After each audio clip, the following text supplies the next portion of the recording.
Hi friends, வாங்க பலா பிஞ்சு சிக்கன் 65 செய்யலாம். அதுக்கு பலா பிஞ்சு எடுத்து நல்லா தோல் சீவிட்டு இந்த மாதிரி சின்ன சின்னதாக க்யூபாக கட் பண்ணிக்கலாம். குக்கரில் போட்டு உப்பு மஞ்சத்தூளும் போட்டு ஒரு விசில் விட்டுருங்க. ரொம்ப விசில் விட்டுறாதீங்க, குழ குழன்னு ஆயிரும். ஒரு விசில் விட்டுருங்க. அதுக்கப்புறம் நல்லா வெந்துருச்சு பாருங்கள். இந்த மாதிரி வெந்த பிறகு மசாலா போட்டுக்கலாம். சிக்கன் 65 மசாலா நீங்கள் வீட்டில் எந்த மசாலா வச்சுருந்தாலும் போட்டுக்கோங்க. சிக்கன் 65 மசாலா, அரிசி மாவு, அதுக்கப்புறம் கார்ன்ஃப்ளவர் அந்த மாவையும் சேர்த்துட்டு அதுக்கப்புறம் இஞ்சி பூண்டு பேஸ்ட்டு போட்டு நல்லா மிக்ஸ் பண்ணிக்கலாம்.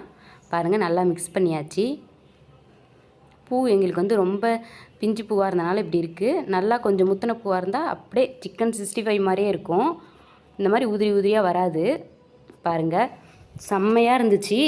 சிக்கன் 65 மாதிரியே இருந்துச்சு. பாருங்கள், இந்த வீடியோ உங்களுக்கு பிடிச்சிருந்தா லைக் பண்ணுங்கள் ஃப்ரெண்ட்ஸ், கொஞ்சம் சப்போர்ட் பண்ணுங்கள். பாருங்கள், சிக்கன் 65 பலா பிஞ்சில் ரெடி ஆயிடுச்சு. பாருங்கள், நல்ல ஒரு ஈவினிங் ஸ்நாக்ஸாக வீட்டில் எல்லாம் ட்ரை பண்ணி பாருங்கள் ஃப்ரெண்ட்ஸ்.